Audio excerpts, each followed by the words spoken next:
기도하겠습니다. 하나님,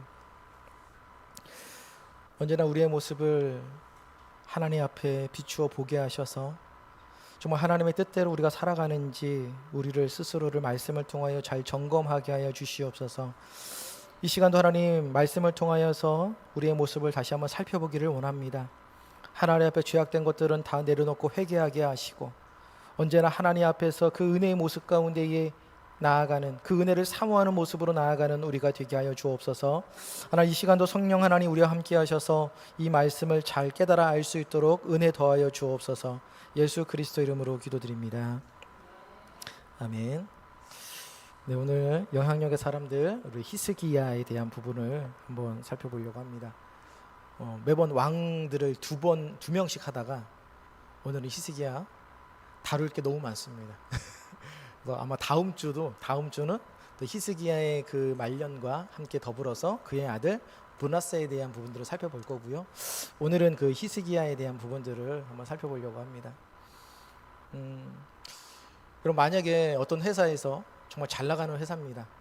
누가 들어도 대단하다고 이야기하는 그 회사에서 여러분들을 스카웃하려고 이제 제의가 들어왔어요. 기분이 어떠신가요? 그렇죠. 너무 좋죠. 드디어 나를 알아주는 기업이 생겼구나. 근데 반대로 다 쓰러져가는 기업입니다. 정말 누가 봐도 저 기업 어떡하려고 그러나? 그런 기업에서 여러분들을 스카웃해서 우리 기업을 좀 살려주십시오 라고 한다면 어떻게 하실 건가요? 고민을 하시나요? 저 같으면 안 갈 것 같은데. 여러분, 거기 가서 잘하면 좋겠지만 잘할 수 있는 환경이 아니죠. 이미 부채는 너무 많고 직원들도 그런 회사라면 아마 열정도 없을 거예요.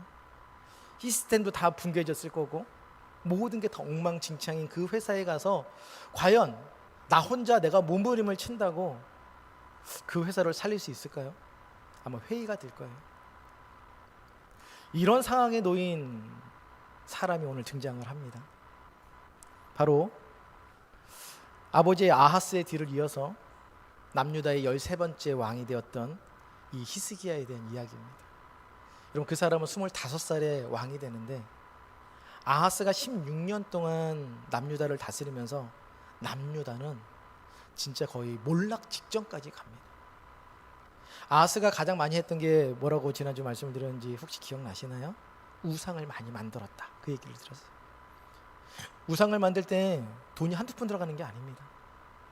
각종 진귀한 보물과 보석을 가지고 이 우상을 만들기 때문에 우상 하나 만드는 게 엄청난 국가 재정을 소비를 합니다.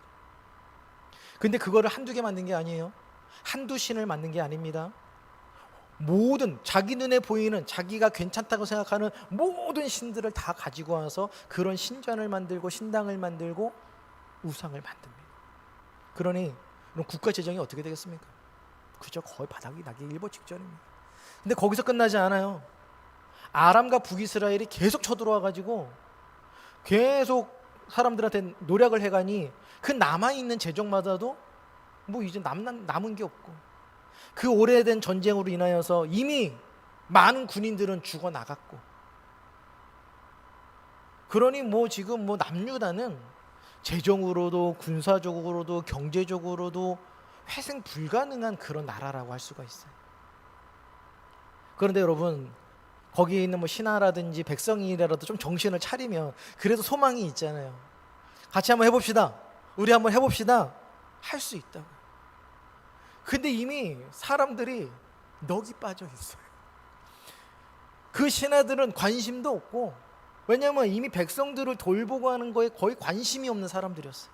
어떻게 하면은 이 부정부패를 일삼아서 자신의 배를 채울까만 고민했던 사람들이고, 그리고 아하스가 문을 확 닫아버리니, 성전의 문을 닫아버리니 실업자가 된 사람들이 있죠. 누가 실업자가 됐나요? 제사장들.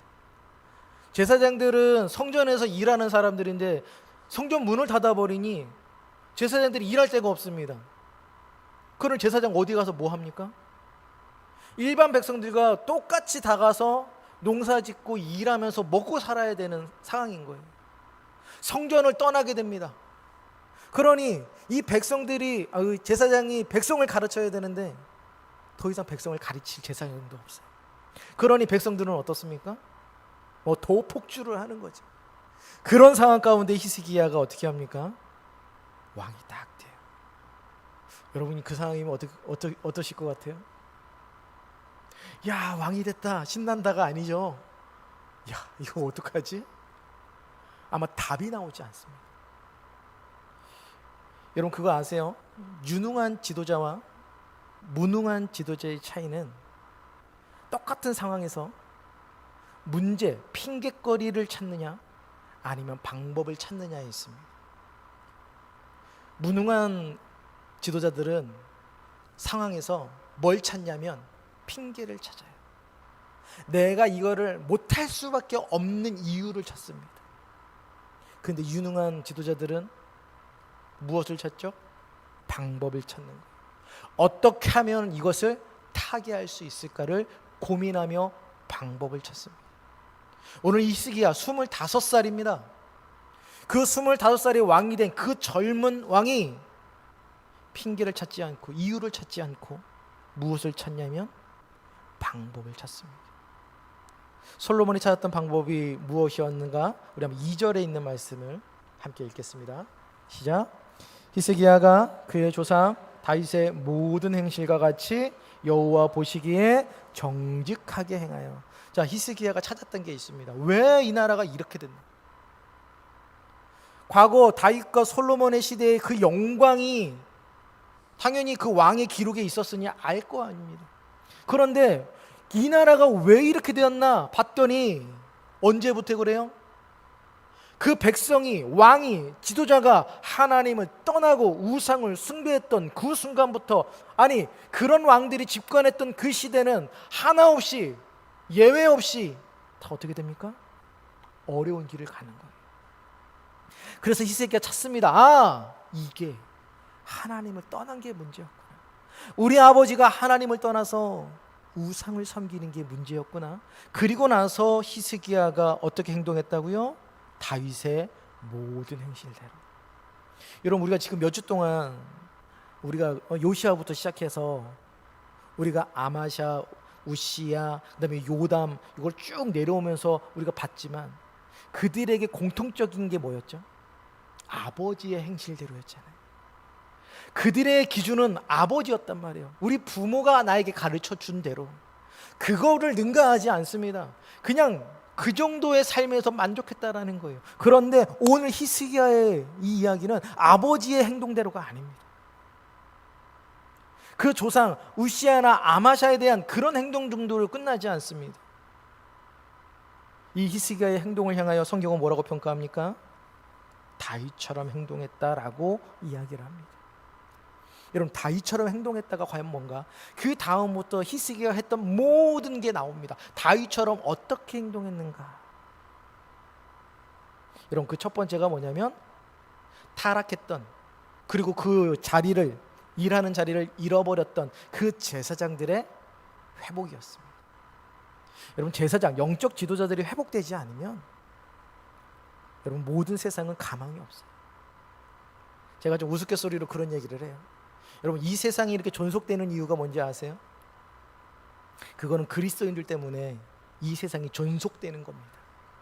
그래서 제가 맨날 그러죠. 세상 사람들은 교회에 대해서, 세상 우리 그리스도인들에 대해서 고마워해야 된다.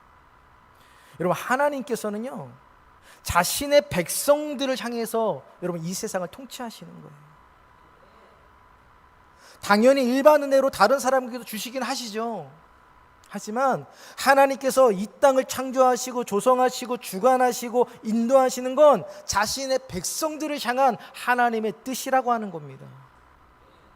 오늘 이 히스기야는 그걸 알았던 거고, 그래서 제사장들을 회복시키기 시작합니다. 너희들이 정신 똑바로 차려야 된다. 너희들이 다시금 하나님 앞에서 너희들이 회개하며 나아가야 된다라고 이야기를 하면서 그 닫혀 있었던 성전의 문을 다시 열고 그 회파되었던 성전의 기구들을 다시 복원하고, 특히 누구들을요? 제사장들과 레위사람들을 불러서 하나님을 예배하는 것을 다시금 회복하고 가르치기 시작합니다. 우리 5절부터 7절에 있는 말씀인데 함께 읽겠습니다. 그들에게 이르되 레위 사람들아 내 말을 들으라. 이제 너희는 성결하게 하고 너희 조상들의 하나님 여호와의 일 전에 성결하게 하여 그 더러운 것을 성소에서 없애라. 우리 조상들이 범죄하여 우리 하나님 여호와 보시기에 악을 행하여 하나님을 버리고 얼굴을 돌려 여호와의 성소를 등지고 또 낭실문을 닫으며 등불을 끄고 성소에서 분향하지 아니하며 이스라엘의 하나님께 번제를 드리지 아니하므로. 지금 모든 예배가 중단된 겁니다. 중단된 정도가 아니라 성전문, 교회문을 아예 닫아버린 겁니다. 여러분, 그래서 히스기야가 이야기합니다. 제사장들과 레위인들을 불러 모아놓고 다시 문을 열고 다시 우리는 하나님께로 돌아간다. 그럼 예배를 드리려면 누가 준비되어 있어야 돼요? 목회자가 준비되어 있어야 되는 거예요. 그래서 제사장들과 이 레위인들한테 말합니다.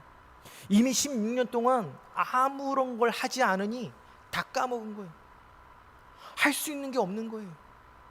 그리고 여러분, 제사장들이 얼마나 타락했는지 오늘 제사장들과 레위인들을 히스기야가 불러 모으잖아요. 모여라. 근데 나중에 말씀을 쭉 읽어보면 숫자가 모자랍니다. 제사를 드려야 되는데 이 동물들을 잡고 해야 되는 제사장의 숫자가 모자랍니다. 여러분, 숫자가 왜 모자랍니까? 레위인들이 죽은 게 아니라 그냥 성전문을 닫았을 뿐인데 제사장의 숫자가 모자랄 리가 없거든요. 그런데 오늘 히스기야 말씀을 보면 제사장이 모자른데, 이 얘기가 무슨 얘기냐면 하나님께로 돌이키는 사람들이 적었다라는 거예요. 왕이 명령합니다. 하나님 앞에로 나와라. 근데 철저하게 회개하고 하나님 앞에 나오는 목회자들이 적었다라는 거예요. 근데 그 적은 숫자를 가지고 히스기야가 어떻게 합니까? 개혁을 단행하기 시작합니다.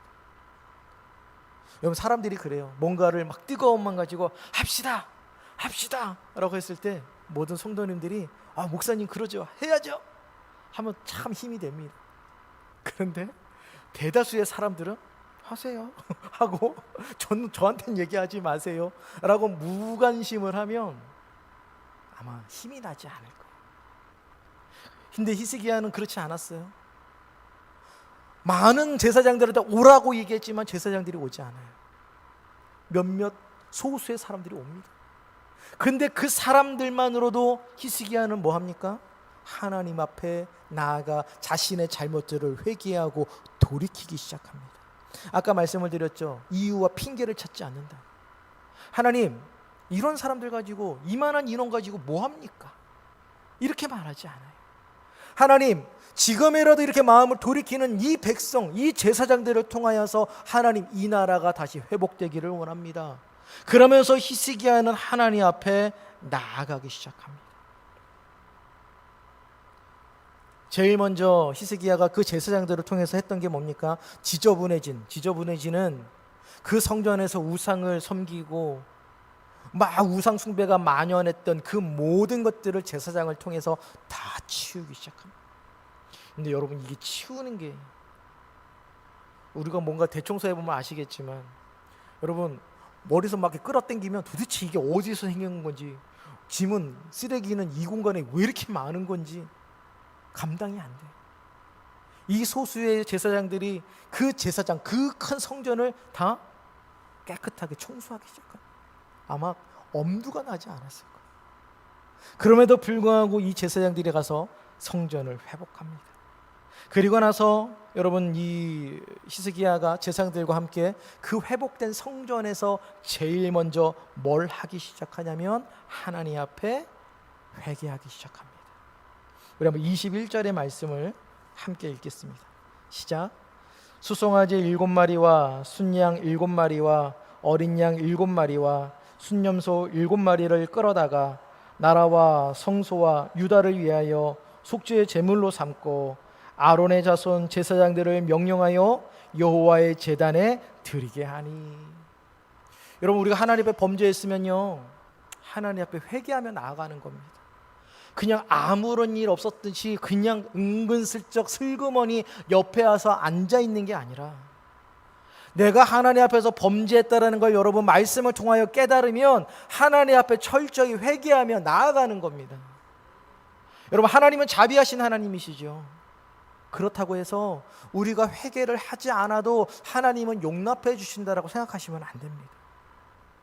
하나님은 그 회개하는 자를 회복시키시고 용서해 주시는 줄 믿습니다. 여러분, 이 남유다는요 정말 회복 불가능한 구제불능의 그런 나라였습니다. 그런데 히스기야가 힘을 내고 레위인들이 힘을 내고 제사장들이 힘을 내서 하나님 앞에 회개하며 나아갑니다. 레위기 4장을 보면 하나님 앞에 범죄했을 때, 백성들이 범죄했을 때 하나님 앞에 속죄죄를 드려라라고 하는 규례가 나옵니다. 그런데 사람의 신분에 따라서 하나님 앞에 드리는 제물이 다릅니다. 여기서 보게 되면 그 송아지, 그러니까 숫소를 드리는 건 누가 범죄했을 때냐면 제사장이 범죄했을 때에 하나님 앞에 드리는 겁니다. 그리고 여러분, 순염소는 그런 다른 그 밑에 있는 족장들이나 지도자들, 이런 사람들이 범죄했을 때 순염소를 드립니다.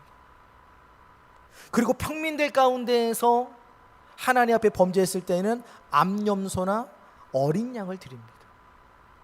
근데 여러분, 형편이 다 똑같지 않잖아요. 가난한 사람들은 집비둘기나 산비둘기 새끼 2마리를 드렸습니다. 그것도 드릴 형편이 안 되면 어떤 곡식이 됐든지 간에 곱게 갈아가지고 2리터를 하나님 앞에 드려라. 그게 레위기 4장과 5장에 나오는 규례입니다.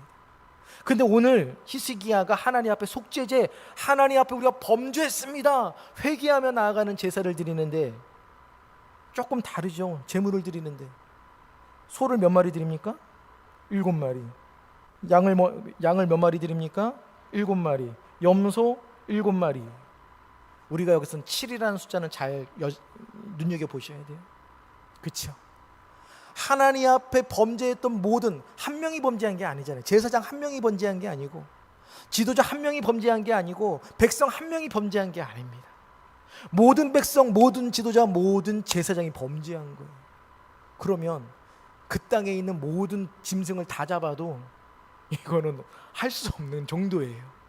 그래서 7마리는 뭐냐면 모든 나라가, 모든 백성이, 모든 지도자가, 모든 제사장이 하나님 앞에 범죄했습니다. 이거에 대한 자복인 거예요. 그리고 하나님 앞에 나아갑니다. 하나님, 이 나라를 회복시켜 주시옵소서. 가장 먼저 하나님 앞에서 회복되어야 되는 은혜가 뭐냐면 여러분, 예배의 회복인 줄 믿습니다. 정말 예배가 회복되지 않으면 그 어떤 것도 회복되지 않아요. 우리가 하나님 앞에 가장 먼저 범죄하는 건 예배를 드리지 않는 겁니다. 하나님을 하나님으로 인정하지 않는 겁니다. 이게 우리가 하나님 앞에 하는 가장 큰 범죄입니다. 그러면 우리가 하나님 앞에 잘못했습니다, 회개하며 나아가면 그건 입술이 아니라 뭘로 나가야 되냐? 예배의 회복, 행동으로 나가셔야 되는 거예요. 하나님 앞에 예배를 내가 목숨처럼 지키겠습니다. 우리의 조상들이 그 예배를 중단했는데 하나님, 이제 우리는 예배를 중단하지 않겠습니다. 역대하 29장 26절부터 28절을 보면 히스기야가 제사장들을 명령해서 번제를 드립니다. 하나님 앞에 매일 드리는 제사 예배로 나아갑니다. 그랬더니요, 이제 회중들도 바뀌기 시작합니다. 회중들이 뭐 하기 시작해요? 하나님을 찬양하기 시작합니다. 여러분, 그게 예배의 회복입니다. 말씀이 회복이 되면 찬양이 회복이 되고, 찬양이 회복이 되면 그제서야 그 백성들은 하나님을 찾기 시작한다라고 하는 겁니다. 그리고 나서 우리 역대하 30장 1절인데요, 그 다음 장 넘어서 한번 읽어보겠습니다. 시작. 히스기야가 온 이스라엘과 유다의 사람을 보내고 또 에브라임과 므낫세에 편지를 보내어 예루살렘 여호와의 전에 와서 이스라엘 하나님 여호와를 위하여 유월절을 지키라 하니라. 자, 유월절을 회복합니다. 우리가 지난주에 원로 목사님 설교를 통해서 이스라엘 백성들에게 하나님께서 명령하셨던 3대 절기가 있습니다. 그 첫 번째 절기가 바로 유월절이죠. 유월절과 맥주절과 수장절, 이게 3대 절기입니다. 근데 가장 먼저 된 절기가 유월절입니다. 여러분, 유월절은 다 아시죠? 유월절은 출애굽 당시에 하나님께서 그 백성들을 애굽에서 인도해낸 그 구원을 기념하는 날로 지키는 것이 그게 유월절입니다. 유월절이요 계속 지켜지기는 합니다. 그런데 중단될 때가 있었어요. 언제 중단됐을까요? 왕들이 하나님을 떠날 때, 그때에는 유월절이 중단됩니다. 3대 절기들이 중단이 됩니다. 아하스 16년 동안 유월절이 중단됩니다. 그 중단된 그 유월절을 누가 회복합니까? 히스기야가 회복합니다. 그런데 놀라운 건 그 앞선 그 남유다와 북이스라엘로 갈라졌을 때에는 당연히 남유다에서도 3대 절기를 지켰죠. 근데 누구만 지켰을까요? 남유다 백성들만 지킨 거예요. 북이스라엘 백성들은 예루살렘으로 와야 되는데 올 수가 없었거든요. 그러니 그 이전에 있었던 절기는요 반쪽짜리 절기입니다. 근데 오늘 말씀을 봤더니 히스기야가 온 이스라엘과 유다에 사람을 보내고, 그래서 에브라임과 므낫세에 편지를 보내요. 여러분, 에브라임과 므낫세는요 북이스라엘에 있는 지파입니다. 그 북이스라엘까지 사람들을 보내서 유월절을 회복하겠다, 다 내려와라, 성전으로 와라 라고 공포한 겁니다. 이게 어떻게 가능했을까요? 이 북이스라엘이 이때가요 거의 멸망하기 일보 직전입니다. 히스기야가 등극한 지 6년 만에 북이스라엘은 멸망합니다. 그러니 이 히스기야가 등극했을 때의 이 북이스라엘은요 거의 나라가 존속은 됐었지만 나라가 나라 역할을 하지 못했던 그런 상황이에요. 그래서 히스기야는 자기 남유다만 회복하는 게 아니라 누구까지요? 북이스라엘까지. 그 북이스라엘까지 회복하는 걸 히스기야는 단행합니다. 근데 놀라운 건 뭐냐면 그 북이스라엘에서 그 사람들이 내려옵니다. 그리고 하나님 앞에서 유월절을 지키기 시작하죠. 여러분, 이게요 정말 놀라운 은혜예요. 정말 하나님께서 그 백성들을 어떻게 하셔요? 회복하시는 은혜라고 하는 거예요. 우리가 몸부림친다고 여러분 이게 회복되지 않습니다. 우리가 하나님 앞에 자복하고 회개하고 나아갈 때 하나님의 은혜를 주셔야 우리가 회복되는 줄 믿습니다. 여러분, 그렇게 유월절이 회복이 되고 예배가 회복이 되고 하나님 앞에 회개하고 나아갔더니 이제 사람들 마음 가운데, 모든 사람들 마음 가운데 무슨 생각이 나기 시작하냐면, 우리가 하나님 앞에 범죄했는데 뭐가 범죄했을까? 그게 바로 우상 숭배구나. 그래서 여러분 역대하 31장 1절입니다. 역대하 31장 1절을 함께 읽겠습니다. 시작. 이 모든 일이 끝남에 거기에 있는 이스라엘 무리가 나가서 유다 여러 성읍에 이르러 주상들을 깨뜨리며 아세라 목상들을 찍으며 유다와 베냐민과 에브라임과 므낫세 온 땅에서 산당들과 제단들을 제거하여 없애고 이스라엘 모든 자손이 각각 자기들의 본성 기업으로 돌아갔더라. 아멘. 저는 말씀을 준비하면서 이 말씀을 보면서 소름이 끼쳤어요. 여러분, 북이스라엘과 남유다가 지금 완전 엉망진창인 상황이었어요. 근데 히스기야가 다른 거 하지 않았습니다. 제사장들, 영적 지도자들을 회복시키고 예배가 회복이 되고 회개가 단행이 되고 유월절이 회복이 됐더니요 어떤 일이 일어나요? 백성들이 깨닫기 시작합니다. 그 모든 예배가 끝나고 자신의 삶 가운데 다 돌아가서 어떤 일이 일어납니까? 주상들, 우상들을 깨뜨리기 시작합니다. 그리고 심지어 뭐까지 깨져요? 산당까지 부서집니다. 여러분, 산당은요 남유다 그 왕들이 그렇게 부시려고 노력했던 거예요. 근데 그게 되지 않았어요. 그런데 예배가 회복이 되고 은혜가 회복이 되고 모든 게 회복이 되니 백성들 스스로가 뭐 하기 시작합니까? 그 산당을 부수기 시작합니다. 여러분, 회복의 은혜는 그렇게 시작되는 거예요. 아무리 목회자가 그거 안 됩니다라고 얘기해서 그렇게 해서 끝나지 않아요. 여러분들이 오늘 말씀을 받아서 말씀의 은혜를 얻으시면 여러분들이 스스로 우리의 삶을 하나님 앞에서 변화시키는 줄 믿습니다. 그건 억지로 되지 않습니다. 여러분들이 하나님 앞에서 자각할 때 비로소 그 은혜를 주시는 줄 믿습니다. 제가 말씀을 드렸죠. 우상 숭배는, 오늘날의 우상 숭배는 부처를 섬기는 게 아니에요. 무당을 찾아가 가지고 부적을 쓰는 게 아닙니다. 아무도 그런 성도들 없습니다. 그러면 우리 안에 우상들은 무엇입니까? 하나님보다 우선시하는 그 모든 것. 내가 하나님보다 가족을 더 우선시합니까? 내 건강을 더 우선시합니까? 물질을 우선시합니까? 친구를 우선시합니까? 내 여가 시간을 더 우선시합니까? 그렇다면 그 모든 건 다 우상입니다. 그러니 오늘 우리는 이 말씀에 받아서 여러분 은혜를 받았다면 우리는 하나님 앞에 철저한 회개로 나아가는 거예요. 그 회개는 하나님 잘못했어요 라고 하는 입술의 고백이 아니라 내가 있었던 그 자리를 바꾸는 겁니다. 예배가 내가 하나님 회복되지 않았다면 예배가 회복되는 겁니다. 내가 하나님 앞에서 결단하지 못했다면 우상을 깨뜨리겠다라고 결단하며 하나님 앞에 나아가는 겁니다. 그게 바로 회복되는 자에게 주시는 하나님의 은혜인 줄 믿습니다. 여러분, 히스기야는요 그 문제를 알았던 거예요. 내가 노력한다고 이 남유다가 회복되는 게 아니라 남유다가 회복되는 방법은 오직 한 가지다. 예배가 회복되면 된다. 아멘이십니까? 여러분들의 삶의 예배가 회복되기를 간절히 축원합니다. 여러분, 아무리 다른 게 잘 돼도 예배가 죽으면, 예배가 우리가 회복되지 않으면 아무것도 아닙니다. 그러니 여러분, 목숨을 걸고 하나님 앞에 예배하기를 사모하시기를 바랍니다. 여러분, 볼링 많이 쳐보셨죠? 볼링 칠 때 사람들의 목표는 스트라이크입니다. 스트라이크. 근데 스트라이크를 치려면 어디로 공이 맞아야 되는지 아세요?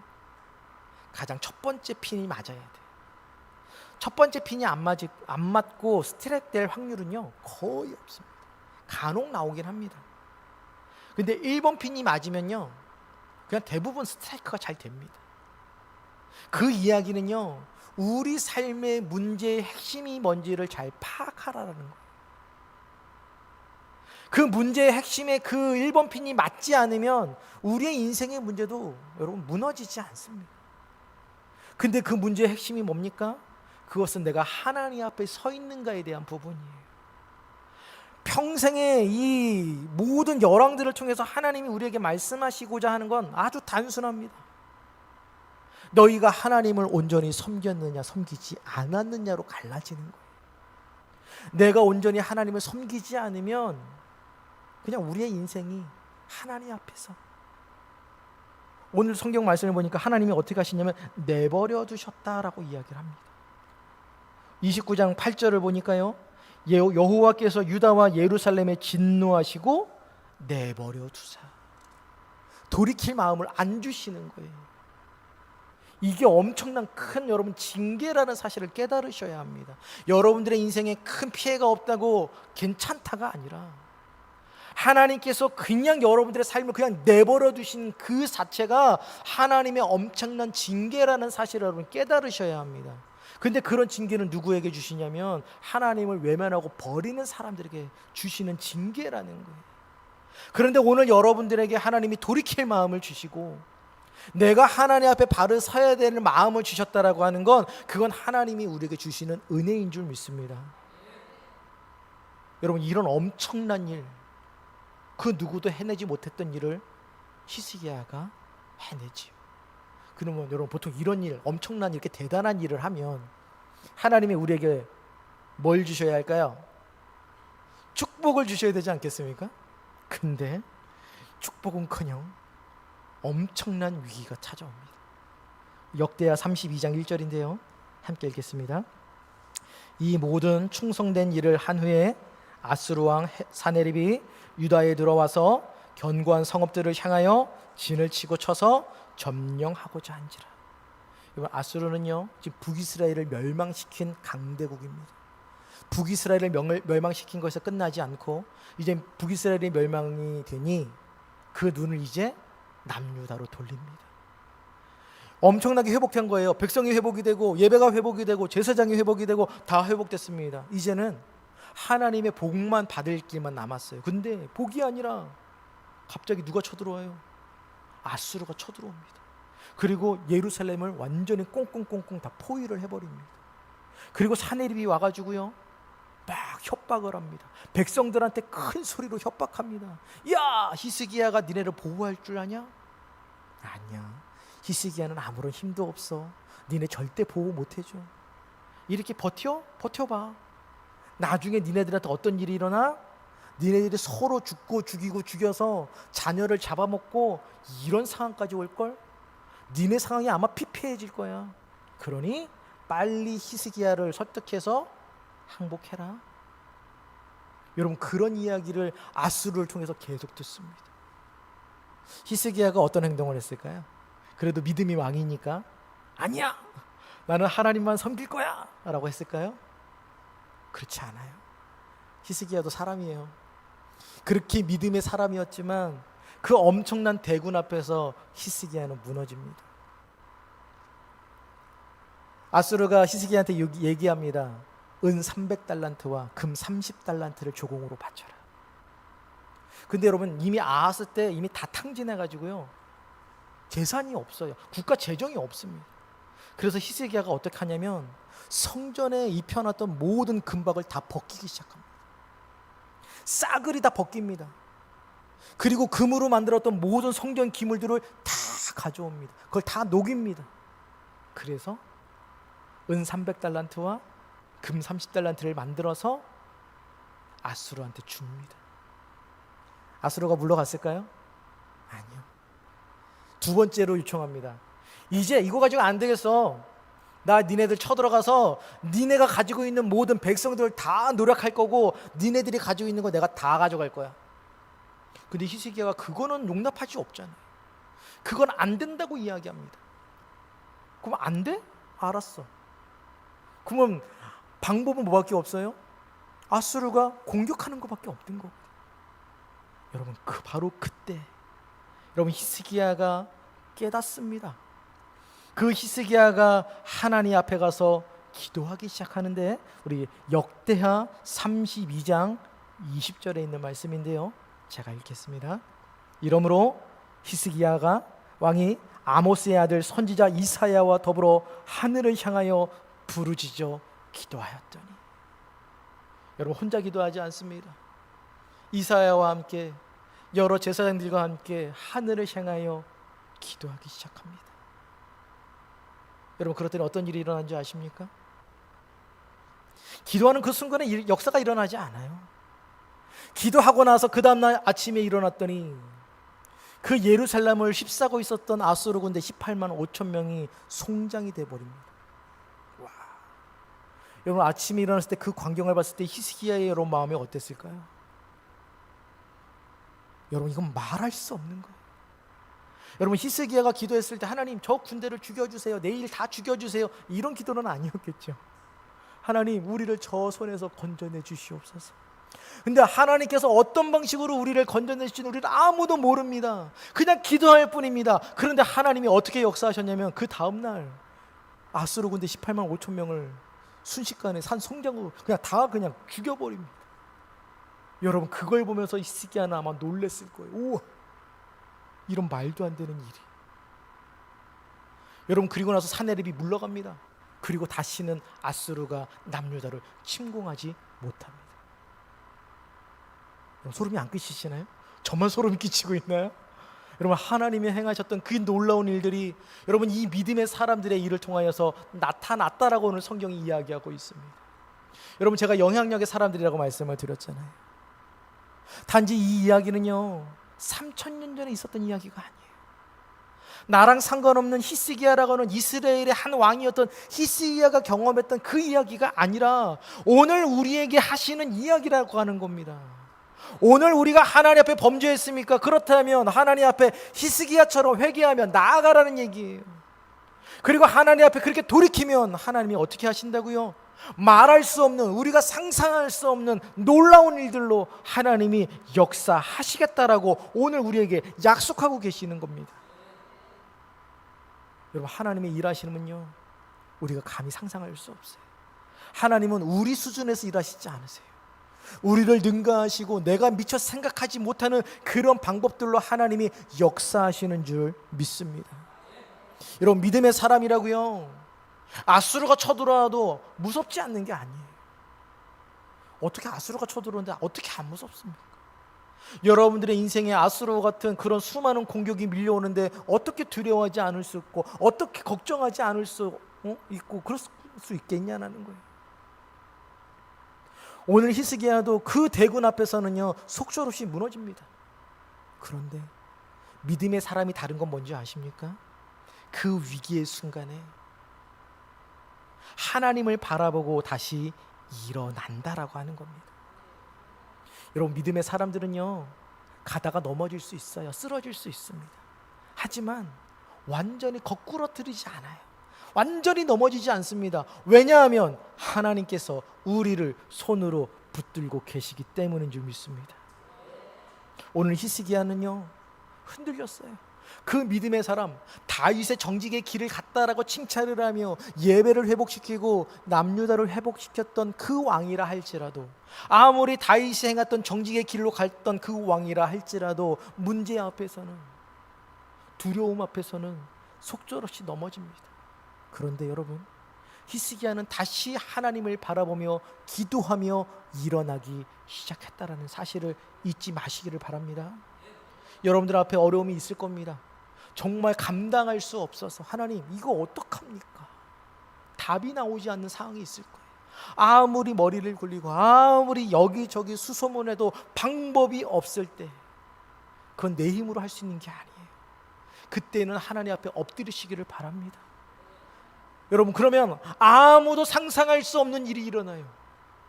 그 다음날 그 아수르 군대 18만 5천 명이 죽을 거라고는 아무도 생각하지 않았을 거예요. 그런데 하나님께서는 그런 놀라운 일들로 우리 삶 가운데 역사하시는 줄 믿습니다. 그게 히스기야가 오늘 우리에게 보여주는 모습입니다.